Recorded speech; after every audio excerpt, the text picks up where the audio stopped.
Yes, my name is Fernanda Coelho. I'm a technical artist at EA Capital Games, and I am the co-host of this Brazilian podcast along with...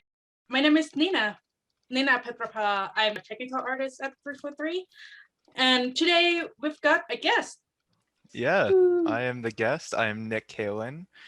It feels really nice being able to call myself a guest. It makes me feel more important than I actually am. I am a student at DigiPen Institute of Technology, and I'm planning to go into like concept art, 3D modeling for environment stuff. Cool. So are you doing the BFA fine art degree? Yes, I think that's the only one they have that's like art related other than the MFA, which is just the master's version of that degree. So do we want to talk a little bit about the degree programs that DigiPen offers? So I pulled it up on the website. They've got like the programming degrees. I'll just like read them all out. There's like 9 degrees. There's like the bachelor's in computer science, the bachelor's in computer science and machine learning, and then there's like a master's in computer science. Yeah. And then for the art stuff, there's like the BFA, that's the bachelor's in fine arts. And then there's the MFA, which is master's in fine arts. An engineering one. Was the engineering one around for you guys? I believe so. I had a roommate who was that degree. I think that's the one that like doesn't. Yeah, they don't like interact with game teams, so they're like. Those are the guys who stay up in the lab and like they make like computer things, right? Like like hardware stuff, I believe. It's funny because like I know like one, at least before like COVID happened and like everyone went remote, but like there's so few of them that like once you meet one, you meet the rest very quickly. Oh, really? Yeah. It's really funny. And then the 2 last sections are game design and development. So there's BA in game design, BS in computer science and game design, which I heard it's like a hybrid between programming and game designing. And then BS in computer science in real-time interactive simulation. And then there's the music and audio, the BA and the BS version of this. Okay, I was under the impression they had a tech art. Well, maybe it's not really. I think it's in the works. Yeah. Oh. I think it's in the works. I was hearing things about it last year when I was in person as a sophomore. I heard that Professor Matt Brunner, he's putting the degree together and is hiring as well. Yeah, I think I saw a hiring thing on LinkedIn from DigiPen. Yeah, I saw that posting and I was like, ooh, can I do this? No, I can't. Hey, DigiPen, like, hire me. I can teach stack art and stuff. Look at my tutorials. I'm great at it. That'd be awesome. Maybe one day. So all 3 of us are from the Bachelor of Fine Art in Art and Animation. Is that what it's called? It's like digital art. Digital art and animation. Yeah. And Nina, that's your degree program. You should know the name. I left it behind 3 years ago. To be fair, it's like a whole paragraph. Yeah. And it sometimes it's too painful to think about it or even remember. So the only one that's larger is the RTIS one, because like the full abbreviation for it is like BSCS RTIS. Oh my God, it's crazy. So extra. Since all 3 of us are from that degree, I think today we're going to be talking about Digipenn from artist perspective.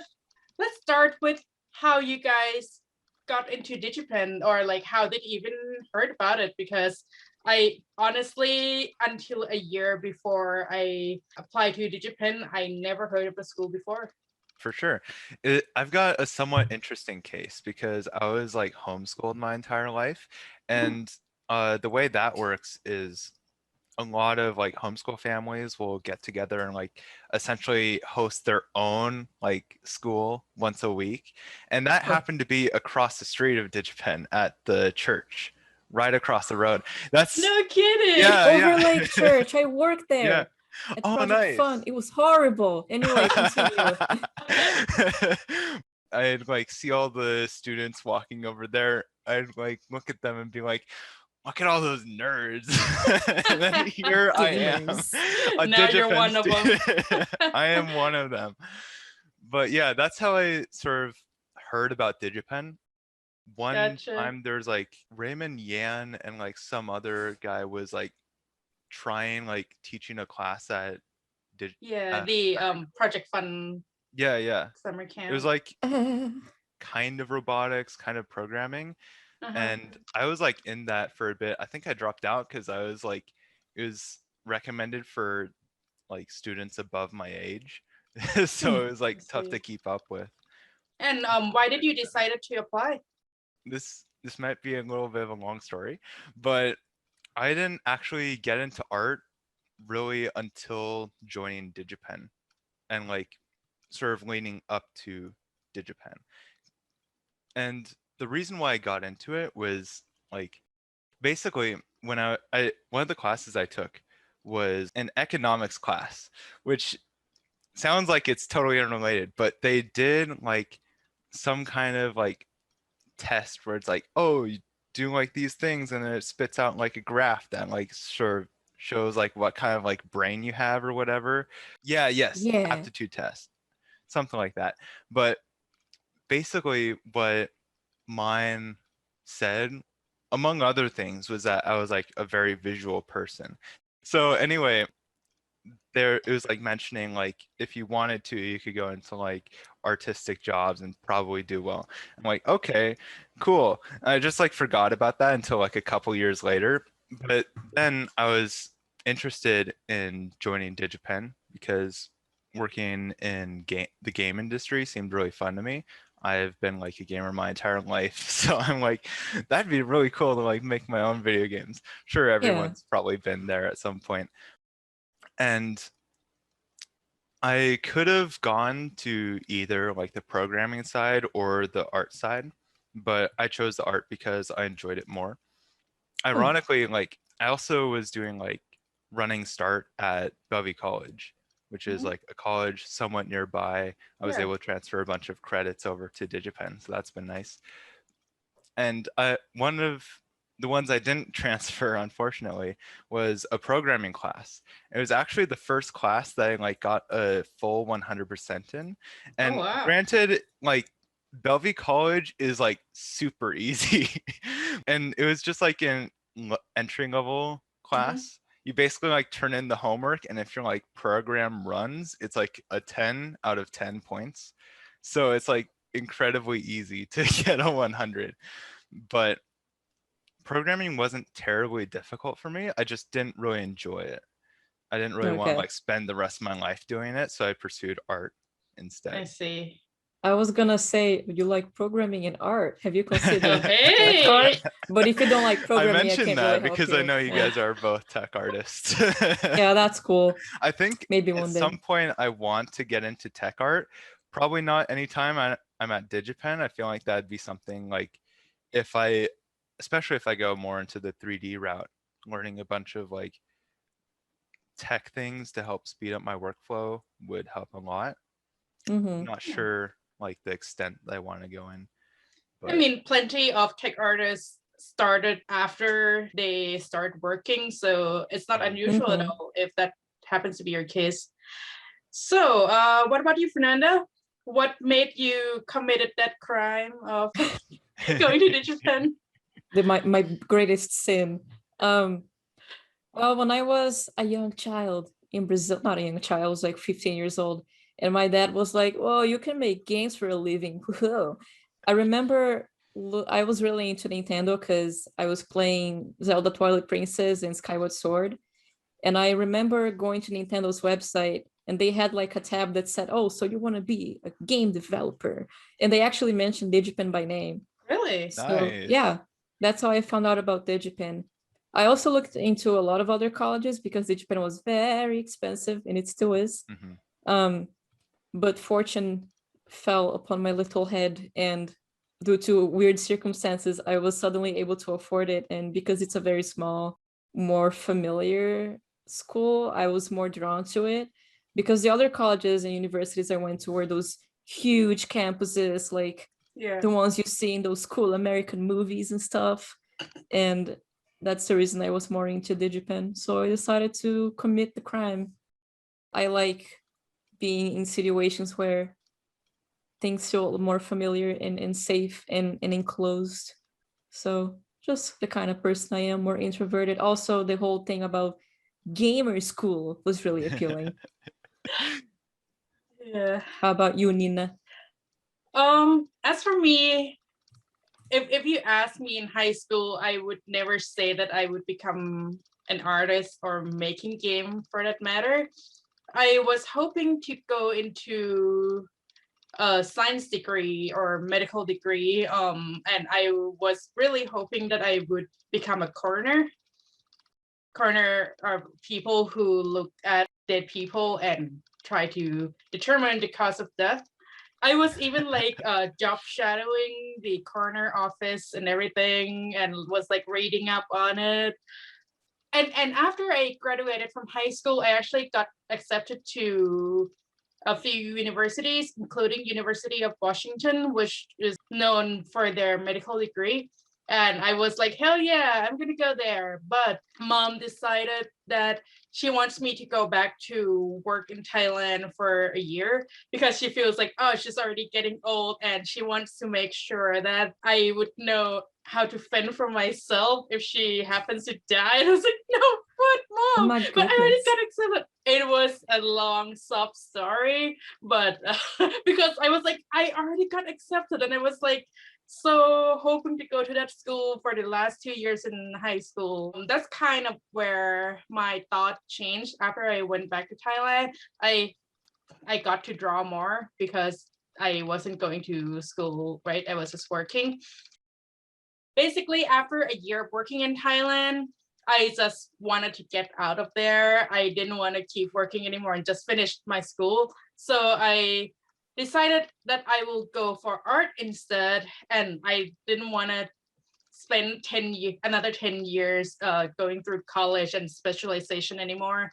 So I just applied to whichever school with art degree that I would be able to get in as quick as possible to just get myself out of there. So I went to Nice. Queens College in New York and doing a studio art degree, but just the first year. So there were like some very basic drawing classes that I took, as well as some biology and anthropology class, which I really enjoyed. But Jesus Christ. Nina, there is so much I don't know. now you know.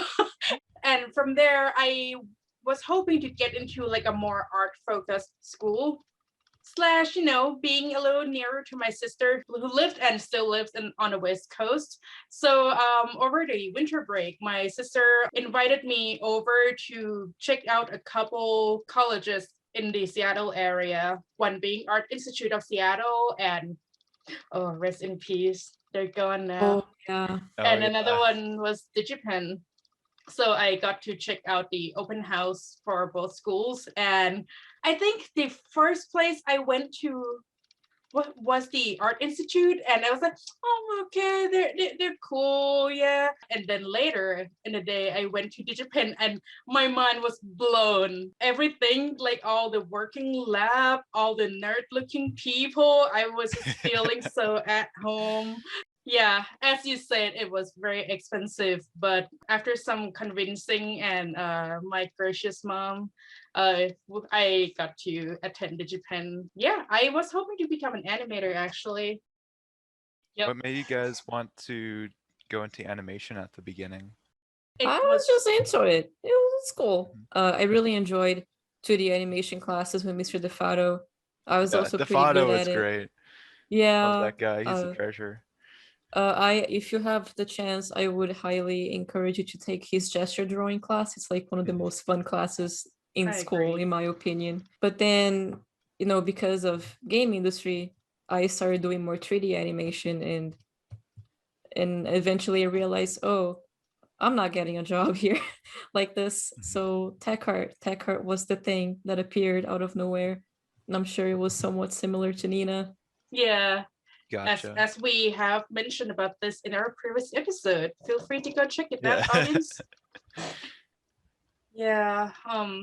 at the time, I just thought that like, the illustration market is so saturated. Mm-hmm. So I want something that I still enjoy, but will give me an edge over most people. So I chose to go through to the animation route. Yep.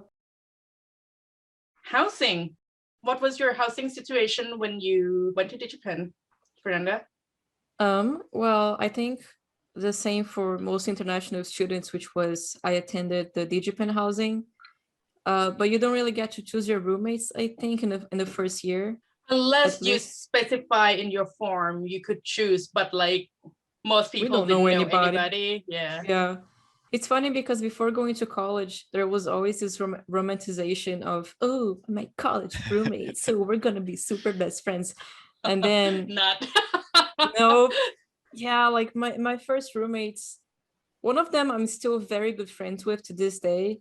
But the whole situation like was so like our apartment was such a mess. It was so horrible to live in it. I remember one time my parents came to visit and the apartment was the mess that it usually was, right?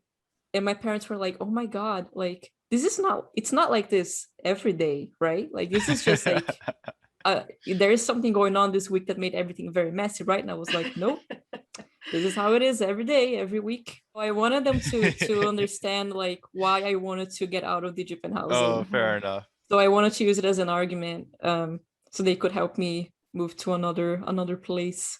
And rent in Redmond is absolutely unbearable and horrible. So I It's needed help tough. from them. Yeah. Yeah. I was very fortunate that after the Digipen housing, one of the parents of the student in our cohort, a condo near Digipen for their son, and they decided to rent parts of that unit to us too. So it ended up being really cheap. So it was perfect. That's about as best as it gets. I'm really Yeah. fortunate because I didn't have to deal with housing at all. You live nearby, Because I right? live here, yeah. Nice. The only issue is I live way down in Kent. So that's like 25 miles south of Digipen, right? Ooh. So in exchange of not like having to pay housing, I just have to spend like anywhere between 1 to 2 hours commuting a day. But now it doesn't matter because you're doing stuff Now from it doesn't home. matter. So Yeah. I do save a lot of time that way. It's nice. Would you rather be Exactly. on campus? Oh, definitely. Definitely on campus. Because like it's really interesting like doing DigiPen online because I'd say the quality of teaching is about the same. Like when we initially went to like doing things remote, I would say it was a little bit lower in terms of quality because the professors weren't used to it, students Yeah. weren't used to it. Everyone was like trying to figure it out They were on just the fly, right? adjusting. Yeah. And the whole change of everything just like made me lose focus a lot more easily. Yeah. So it was just I went back into survival mode for my classes. I'm like, okay, just get finished with this semester and be done with it. Hopefully next year we can go back to school. That was And we're the still here. biggest joke of my life. But now that it's been more of like a consistent thing, it's about the same in terms of quality. That's good. The big change though is like you don't get to like see your friends as easily. Like, Yeah. and I think that's a big part of the college experience is like being able to like network, but Of course. yeah, but like being able to see friends every day, like being able to talk with people is one of the things that like at least gets me through Digipen. That's like when I joined as a freshman, I didn't have that like huge background of art experience, right? I mentioned that I sort of started taking art seriously when I got into Digipen. And because of that, my goal or my mindset was just, okay, make friends and have them help me. And honestly, that worked out pretty well. I know pretty much all the artists in my cohort, like by name, and I think there's like 60 currently. I think there were probably 80 or so when like freshman year. I think about they've dropped out. So that many left? That's surprising. Yeah. I think it's getting better in terms of like student retention. I think less and less students are dropping out like every year. And part of that is I think the workloads are decreasing in classes, like Really? with all the feedback forms and stuff. At least in freshman year, I think pretty much everyone was saying this is way too much work. So, Yeah. and I think it's probably the same way for every class. It's like the student, like your cohort was probably saying the same things, and like the feedback forms, the students after you guys were probably saying the same thing. And it's like getting more and more closer to like a healthy workload, but it's still not there yet. What year are you in right now? Sophomore? I'm in my junior year right now. Junior. So it Yeah. started with 80 and you're at 60. That's definitely better than our cohort, Nina. Yeah. Because ours had like more than 100. And we, how many did graduated? It was like 50? Ours?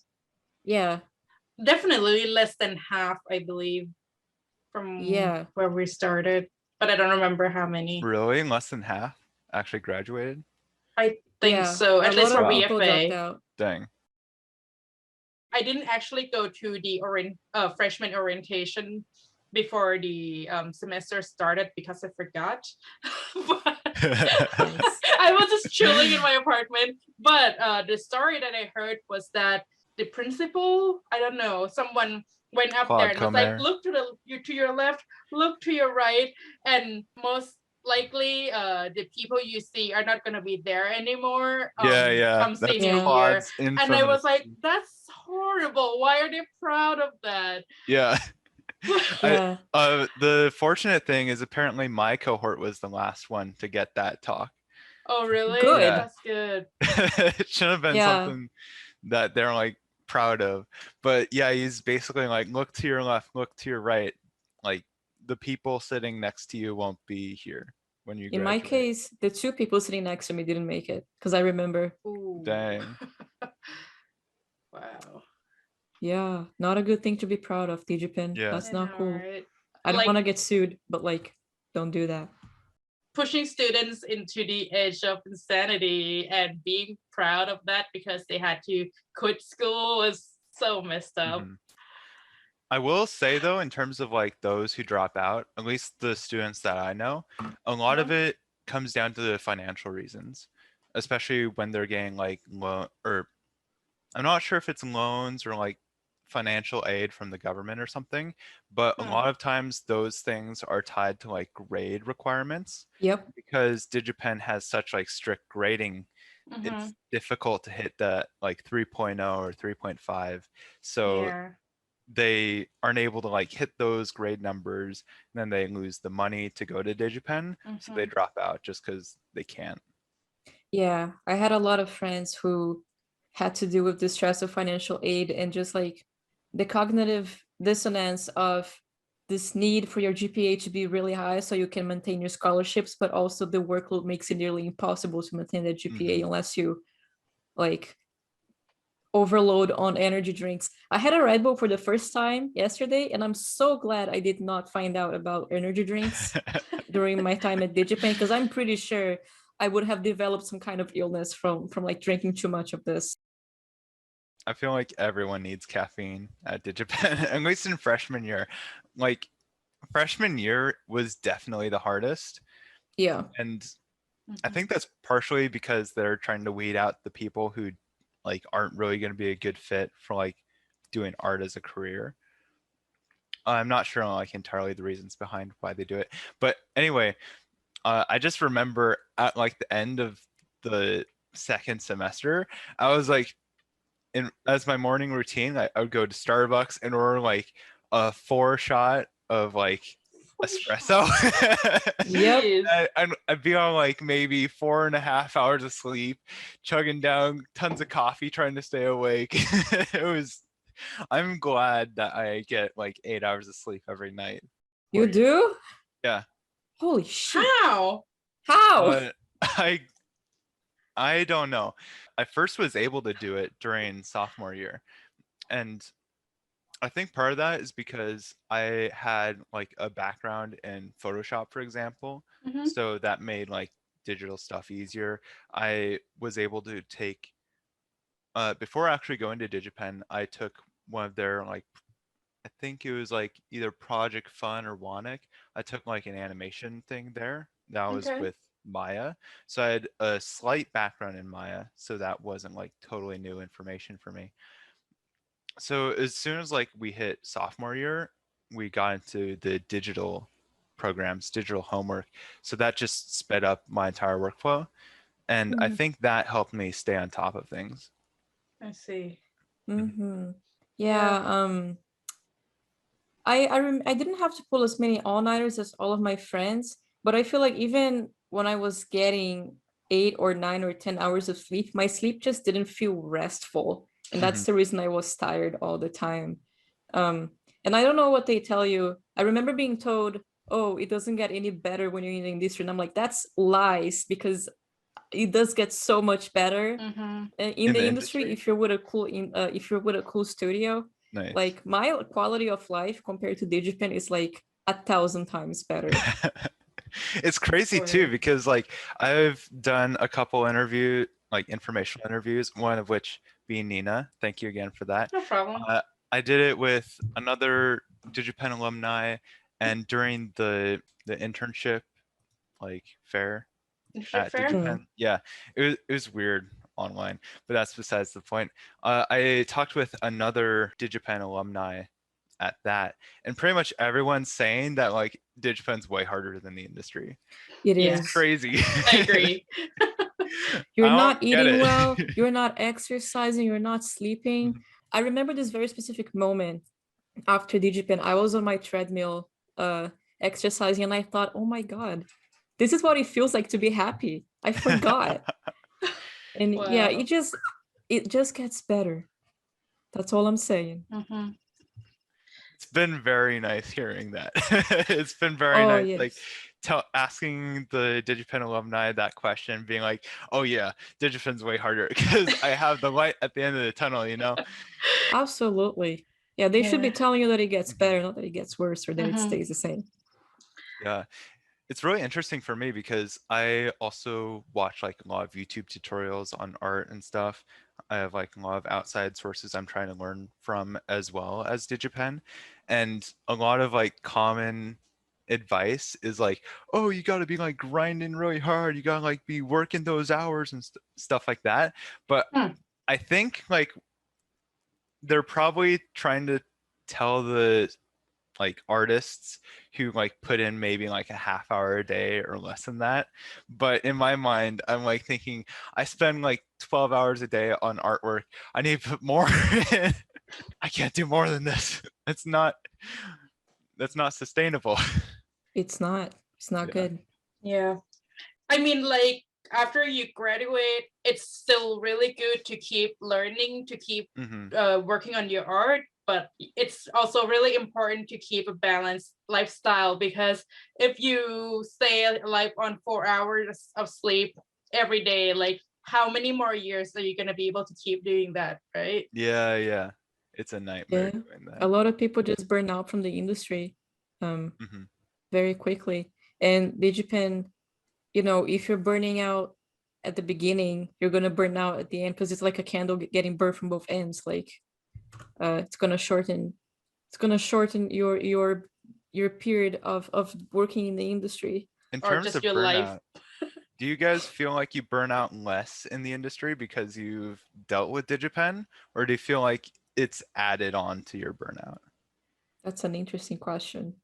I think I burn out less because I now know what it was like to work from 7:30 to midnight and then come home and then repeat every day. That used to be me in Digipen. I would go to Digipen with the first bus, or the early as I could wake up, Hmm. and then I just keep working in the lab and go to classes and then come back and just work until midnight. It was not good, and now Yeah. I know what that feel like, and so I feel like, wow, just 8 hours a day of working, then it's free time. I can exercise, I can cook meals, I can walk the dog. It's amazing. Yeah, that's an interesting question, right? Like if I had not gone to Digipen, would I be able to deal with this stress okay? I guess it's hard. I don't think I can answer it because I don't have, I went to Digipen, so this is what I know. I will say that going to Digipen taught me how to manage my time exceedingly well. And I think that's a huge plus. I'm not sure how other colleges are on that matter, but also, as Nina said, because I've been through hell in terms of workload, I feel like anything is a plus now. Yeah, So I agree with that a ton. I feel like Digipen has like taught me time management skills above all else. And like coming from Bellevue College into Digipen, I think like, of course it's a community college, so it's probably a lot easier in general, but like over half the students at Bellevue College just like wouldn't show up for class. It's like my the kind of goodness. classes where it's like you show up and then you get A's. Like it was so easy that I'd be like disappointed when I wasn't getting like 100s or like high 90s. And then like I go to Digipen and get like a 2.9 for my first semester GPA. It's like totally different. It was You didn't very bleed much. on your homework? That's a C minus. Yeah. Wait, I heard someone actually bled on the homework because something like some traditional artwork. Do you remember that Like a story, painting? Amanda? That sounds familiar, but I don't remember exactly the context. I was like, wow, they took it literally.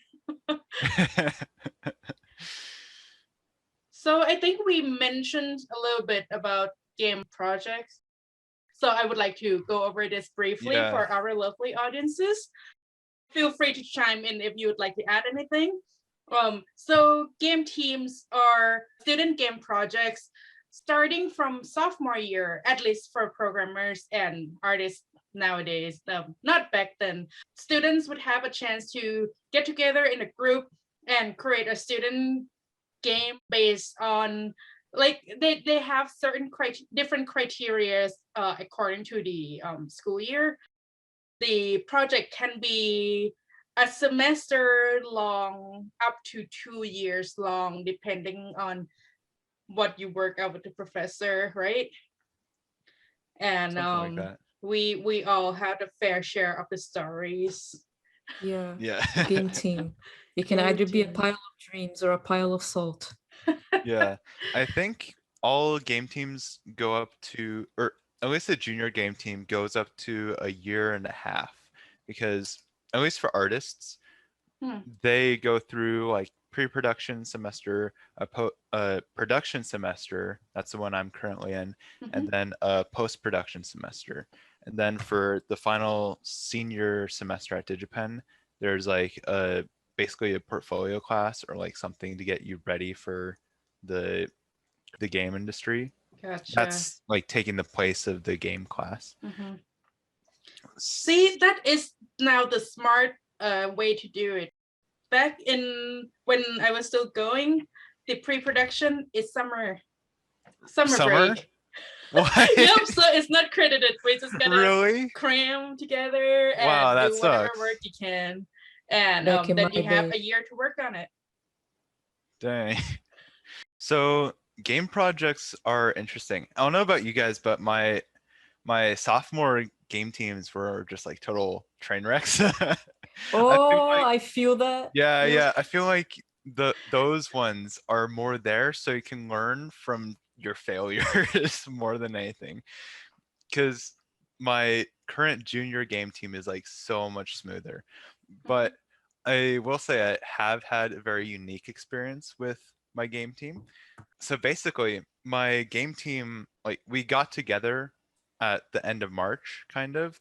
Digipen had like a meet and greet for all the different degree programs so they can like start planning out game teams for the next year, right? And I was talking with a game team with like some designers, and we got like a team together. And one of the artists basically like dropped out of Digipen during the summer, but he didn't tell any of us. So we thought he was still on the team, right? Oh So, my Interesting. and Digipen for game teams with artists, you need to have a minimum of 3 artists on the team for sophomore year. Otherwise, like it's too high of a workload for the artists. So like I if wish I had that rule. oh but- really? know, That right? Oh wasn't my around? god, that definitely was not around for my first game team. Wow, that's crazy. Anyway, Well, for Continue. yours, So it that's was a new also year. different because you work with the master student Mhm. team, right? Wait, is it that one that you're talking about? yes. Yeah. So they actually didn't even have a requirement that they need to have an artist. Man, Oh, Okay. that sucks. I'll save my salt. Continue, Nick. Thank you. So yeah, they have a rule now where you need like 3 artists minimum on sophomore game team. And basically we thought we had 2 artists, or in reality we had 2 artists at that point, but we thought we had 3. So we put in our like team roster into like the submission, and we think that's the end of it. And at some point, like we wanted to hire or fire this guy because he wasn't showing up to any of our meetings. Right? Oh, no. So like But he already fired himself. yeah, we just didn't know. So we also hired on 2 other artists because they weren't able to like meet that 3 artist minimum. Mm. And we got them on, and my producer, he sent the email for hiring them and the email for firing the one guy in the same email. So on the professor's end, they thought we were basically committing fraud. They thought we were just like making this guy up so we can like get past. I know, right? They thought we were making him up so we could get past the 3-person rule, Oh my because God. they didn't have him in their like class roster, right? That's so funny. Yes, So- this is and my then- other artist, yeah. John Doe. So, and I think they especially thought that because my producer sent the email hiring and firing all at once. They, I think, thought that was suspicious or something. I don't know. Hmm. But basically, for our milestone 1 meeting with the professors, they were basically like, okay, like this is the talk. You like guys are doing wrong. You have to like do all this stuff. So it was like kind of like a stressful experience for a lot of the students. Basically what happened from that was, the big one was everyone was given an academic integrity violation, which we appealed and got removed, which I'm very happy about. It's like a really, But it's you a explained the very, situation to them, right? Like, yeah, we had to go through a long process with like talking to whatever board they have to like appeal that. And the other things that they did were the artists were kicked off the team, that team for the semester. So they had to like, we had to find new teams to join. And the producer lost his +2 grade bonus, which is a relatively small punishment, but it's like very whack. but like, why? I mean, it wasn't your guys' fault. So why Yeah, did yeah. they keep your punishment? I'm so like, It was, I don't know. Like there's still a lot about that situation that I don't understand. And it's very weird. I've kind of like sort of like moved on because it's been long enough that I am not moving on. Like, I am not over this. Oh my god. yeah, it's Okay, it's messed up. Yeah. messed up for reals. But yeah, I'm just glad we were able to like appeal that academic integrity violation. Basically, for those of us who haven't been at Digipenn, the way the academic integrity violations work is the first one does nothing, but the second one can like basically get you kicked out of school. So having one on your record is like basically just a ticking time bomb, especially my for me, because like even I'm like the kind of guy who drives exactly the speed limit that everyone hates on the road. I get tailgated like at least once a day I drive. But so I was like, I'm the kind of person who feels like, oh, I don't need to worry about that sort of stuff because I'm like an angel. I don't have to worry about that. But Yeah. then this academic integrity violation comes out, strikes me like a bolt of lightning. And I'm just like, I can't like just sit by and wait for the next one to hit me too. The most messed up Sorry. thing was all the programmers and stuff got the academic integrity violation too, when they had zero involvement with the hiring process. They had never even met the guy. That is insane to Yeah, me. I know, right? I will say though, that Matt Brunner or the art professors in general, they had like, I have no bad issues with them. They're like angels. I It love was just those. with the board. I think it was the other professors. Like, Huh. I don't want to name names exactly, You can but name it. I'll edit it out. yeah, okay. Give me the So tea. beep. Salt Alright. time over. So CT. time over. Let's get I can back to the continue this topic. all if you want. It's so bizarre to me that like Digipen's stuff is like also new, in the art side. Because Mhm. like, didn't they start off with just being like a programmer school essentially? Yeah, the art degree, I think the first cohort graduated in 2008, but Really? previously they only Interesting. had like the programming degrees, I believe. So I Yeah. heard that now there's a new lab. Can you tell Yeah, me more about what is there's a new it is? building. It's called the Wing. It's like right behind Digipenn. Basically, what's inside it is we moved the library in there, and there's a bunch of like spaces for game teams. Right now, I don't think any game teams are assigned to it, so I'm not sure what's up with that right now. Because But COVID, right? probably, but my game team, although we weren't meeting in person really, Mhm. we were still assigned like a game team, and I was able to have my game team in the Wing. So that was cool. I dropped by a couple times. It's like really big, super nice in there. I love it. That's They good. have a bunch of rooms for like meetings. So they're just like small rooms with like a whiteboard. They've got like a table on the inside and like some chairs and stuff. So you can like go into anything that's like not taken, and you'll have like a quiet place to talk with your team That if you is need really it. nice. Yeah, yeah.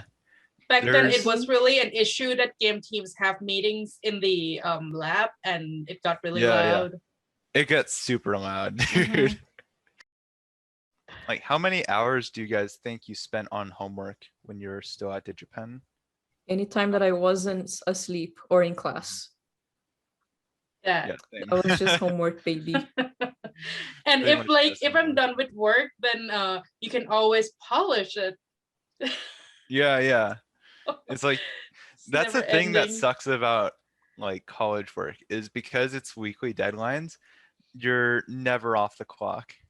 Mhm. It's like you always could be using your time to improve your project or like work on something else.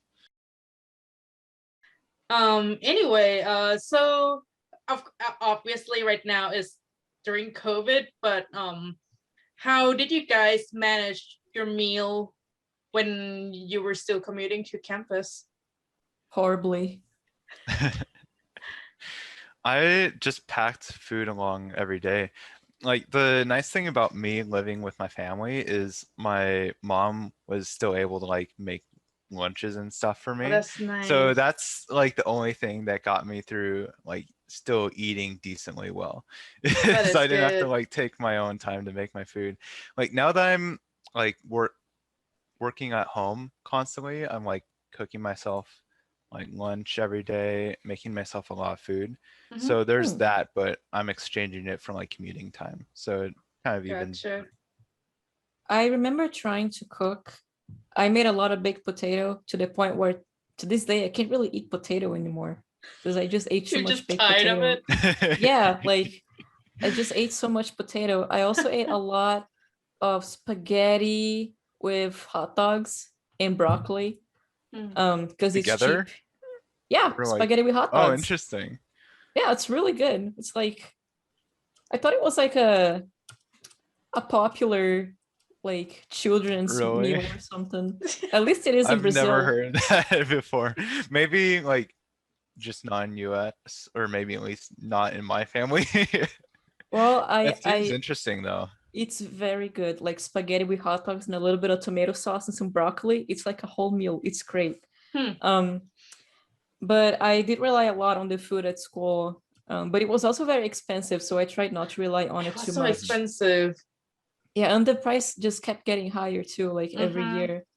Yeah. Their rice bowls were pretty good for the most part. Their pizzas were okay, but also very greasy. Very greasy, yeah. Yeah, I gained a lot of pounds during Digipen, and Same. yeah, I am finally back to where I was before. But yeah, it's no joke. Like that lifestyle will really get you. I think a lot of students at Digipen like eat really poorly, but that's mostly because the pizza is like the cheapest option on the menu. So Yeah. everyone wants to get the pizza.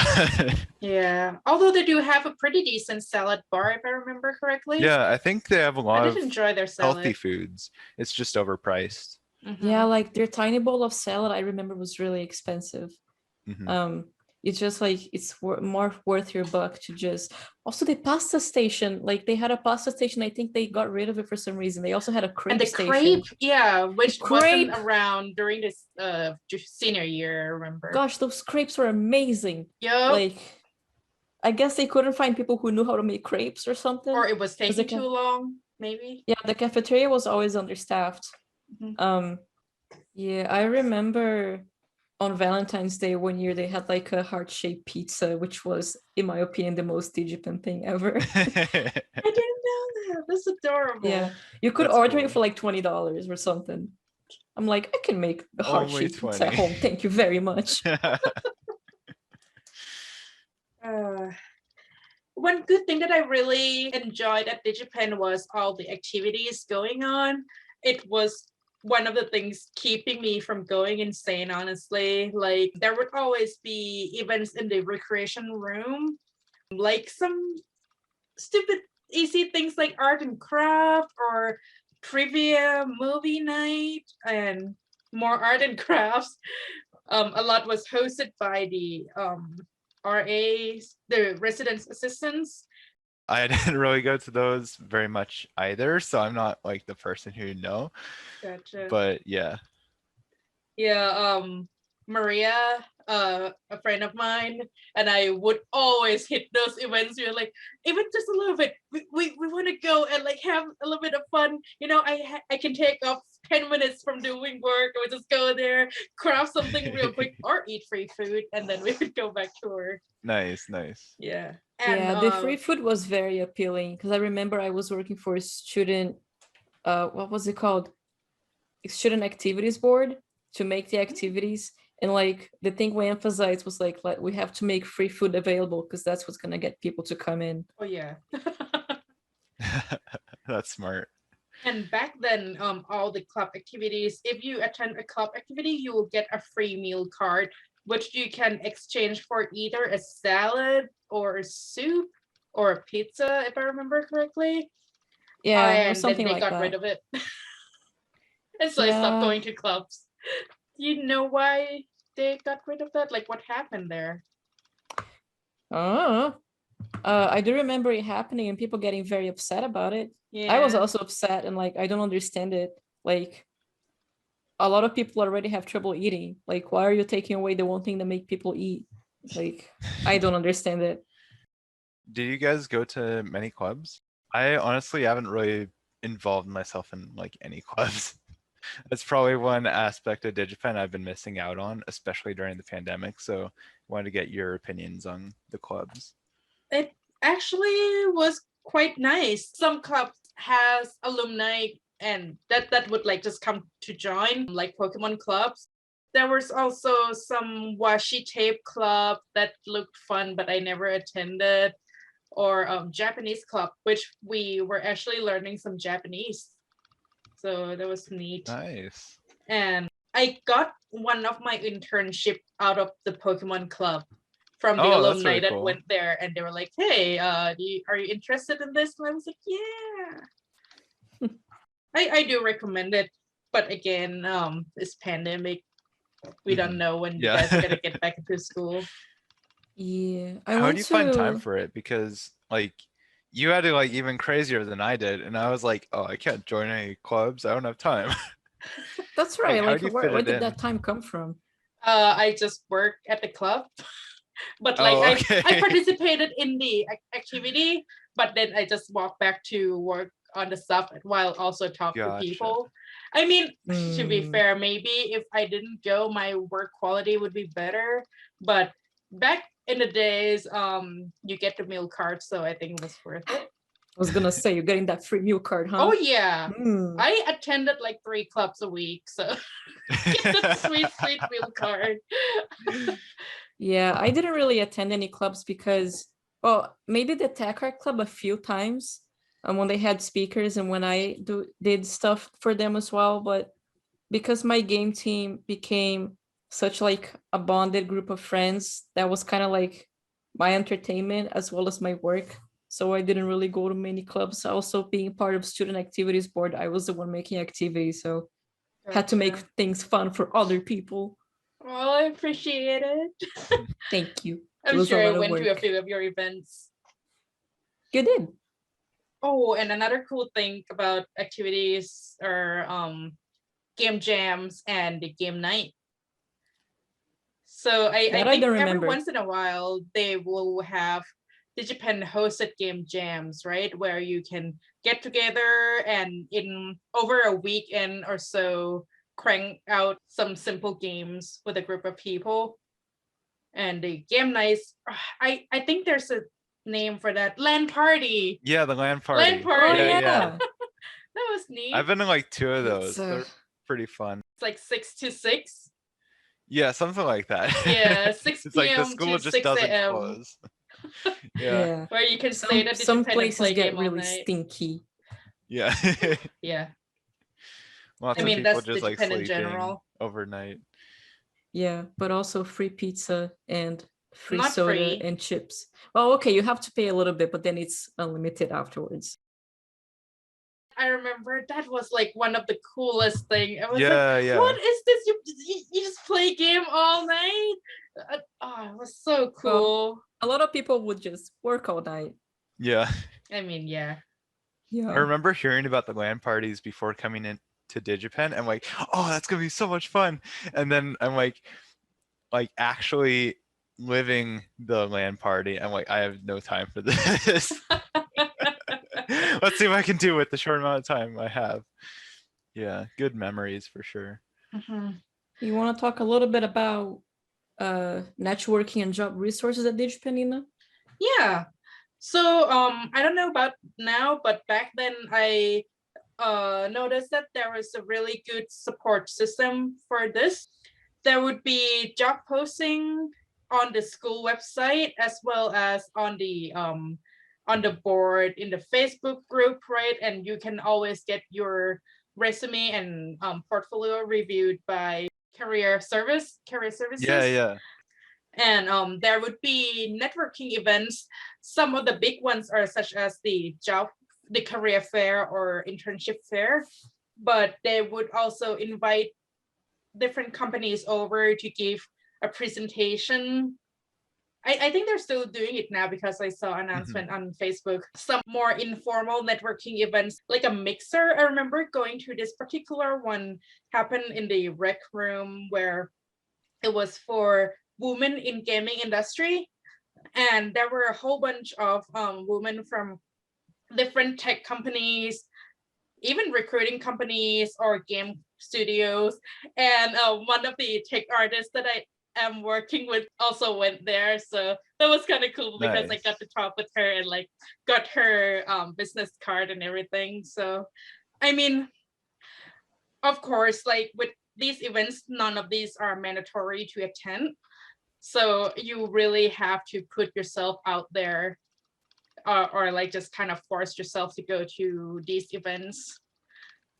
What about now? Like, are there any of such events going on? Yeah, there's still like company days going on. It's a bit different because they're hosted virtually, so that Yeah. Like all the classes. it's like a mixed bag. You're like flipping a coin, like what kind of platform they're going to be using. They might use Zoom, they might use Teams, they might use YouTube for some reason. I don't know. YouTube, really? Yeah, I've like seen at least one using YouTube and like interacting with people through like the chat on the side. And it was like the Like a stream. yeah, it was That's so like funny. it was the worst one that like or at least the worst way of like connecting with the company. But Yeah. yeah, because like What's up, gamers? Like and subscribe. Ring the pretty bell. much. Like the thing that would make it worst is that like if other people found out about it, they can just join in. So like there are like Oh, some people Jesus. who just showed up in the chat saying, "When's this game coming out?" Oh my Oh my God, What a that's so disaster. what a nightmare. I know, right? Fortunately, it was like not like a ton of viewers in general, so not many people came in, but like you just have that possibility of spam. I wouldn't recommend having like a company day on YouTube. Yeah. That Why would sounds you like do a that? recipe for I disaster. know, Like, right? like having someone from like Bethesda like Oh my do a YouTube stream and the I don't know. gamers be like, Yeah. hey, when's Skyrim 5 coming out? I don't know if that company had like any mods in the channel or anything too. So Oh like imagine if like man. there were just like people on the internet who decide to like put in some like spicy copy pasta and just like flood the chat. It My just it, God. it could it has like a lot of potential for becoming a disaster. So do you guys think that what Digipen did or is doing are useful? I think it's definitely useful. Like even with like the pandemic and everything remote, I've been going to a lot of those company day meetings, trying to Hmm. like meet people, like learn about the different companies. And like a lot of them end up just being like stuff that aren't like directly related to me, like programmer only or designer only Yeah. sort of things, but it's still valuable to go because you get to hear like a lot of times there will be like Digipen alumni from these studios coming here because they Mhm. used to be at Digipen. Yeah. So it's interesting to like hear their perspective from the industry coming from Digipen. And I've been able to like get a lot of LinkedIn connections from those company day meetings. Do you Gotcha. have the chance to get more one-on-one chat with them? Because I feel like those kinds of interactions were the ones that really helped me. Mhm. There aren't a ton of times to get like one-on-one chats, but basically what I would do is I would like come up with some questions beforehand and like typically go through the company's website, like write down questions I had and then come prepared with them into the meeting. And then I'd also think of like questions like during like their presentation before they open up to Q&A. I think, yeah, every company day that I've been to has had a time for questions and answers. Hmm. And the interesting thing with like the pandemic is like all the Digipen students like don't like to put their cameras on. So I just basically like make it a point to like put my camera on whenever I can because I want to get back as close as possible to like the real Smart. world, right? Yeah. Yeah. So basically like what I do is like when I go to like these company days and like have their Q&A, I like turn on my camera, like ask my question, and oftentimes I'm like the only face they remember from the entire meeting. Exactly. So You're like being very good. smart because you're yeah, standing yeah, out. Like big exactly. brain. I think like some of my professors, like I'm probably gonna be one of the only students they remember because like they see my face every class. That's really smart. Good for you. That's a Yeah. great tactic. Yeah, Amazing. devious. Yeah. Yeah. It sucks that you don't have the chance of getting this more one-on-one in-person kind of talk. Because Nick, let me tell you a story. Let me tell you Oh a yeah, yeah. story of how I got my first job in the industry. So the summer before I graduated, I went to this mixer event that Digipen was holding, and I met this guy who happened to be this guy working at Turn 10 from Microsoft. And I made a really good connection with this guy and I kept it going. And the next year, one of my interviewers from Microsoft was that guy. Nice. So yes, make sure to always get those sweet connections Yeah. whenever you can. I've been told that the game industry is really small, so I think It like is. connections are especially valuable because Mhm. things Yeah, like that are probably more likely to happen than in other industries. yeah. Also very small around Redmond Yeah, yeah. in that area specifically. I feel like Washington is the California of the video game industry. Like California is like the hub for like movies, film, Hollywood, that sort of thing.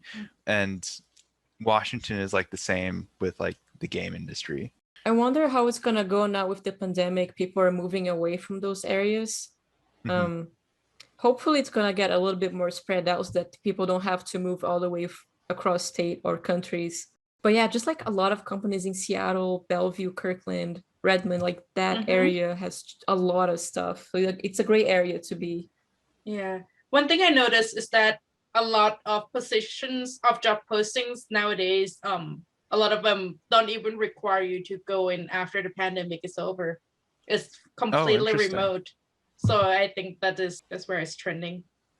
We should have an episode about that, like working remotely. That'd be really interesting. That's a great topic. Yeah. What is it like? Let's write that remotely? Down. Write that down, someone. Write it down. On it. Nice. All right. I think we should start wrapping it up. Yeah. Any last words? My last words. Networking is good. Yeah. Oh, thank you for coming to our podcast, by the way. Thank you for volunteering your Saturday night. Like, yeah, no that problem. means a lot to us. Yeah, really appreciate it. Good to talk with you guys. Thank you for inviting me. Yeah. Do you have any questions for us? I do have one question that I prepared before. I was wondering how many Digipenn people, like in general, or people you knew from school, work at the companies you're at right now? A lot. A lot? Yes. 343 is a pretty big company, and there are like at least, which I'm pretty sure there are more than 10 Digipenn alumni. And within Microsoft, do you think it's more than 100, Fernanda? Oh, wow. Yeah, like so many programmers Definitely end up more. at Microsoft. Yeah. Okay. At EA, I have quite a few friends from Digipenn who are working in different studios, not in my studio, because my studio is very small. In my studio, though, a lot of us are alumni, but they graduated from different cohorts. Okay, but a lot of Digipenn people around these parts. It's a lot. Yeah. Nice. Even with companies that I interviewed with before I got here, like there would be Digipenn people there. So yeah, that's everywhere. One of the cool things about Digipenn is it feels like almost every company has at least like one Digipenn student working there. Yeah. It's like harder to find a company that doesn't have a Digipenn student than has one. Yeah, granted, I'm saying this as a student, so like I'm just like making like an educated guess. But no, your guess is like very accurate, I think. Yeah. As far as I can tell. So yeah, I think Digipenn was a decent school. I don't regret attending, but it was very expensive and with a cost of not only money, but also health, physically and mentally, I'd say. Yeah. I will say it's a double-edged sword because like you see yourself improve at a very fast rate in terms of like art skill, but like it's a lot of work. It basically takes up your life while you're at Digipenn. Yeah, I feel like people who decide to drop out of Digipenn, I feel like those people are very brave because they're taking a very important decision for their mental health. And you really got to go with the thing that you're willing to commit. Like if you feel like you're going to get through Digipenn, do it. Make sure you book a therapist afterwards.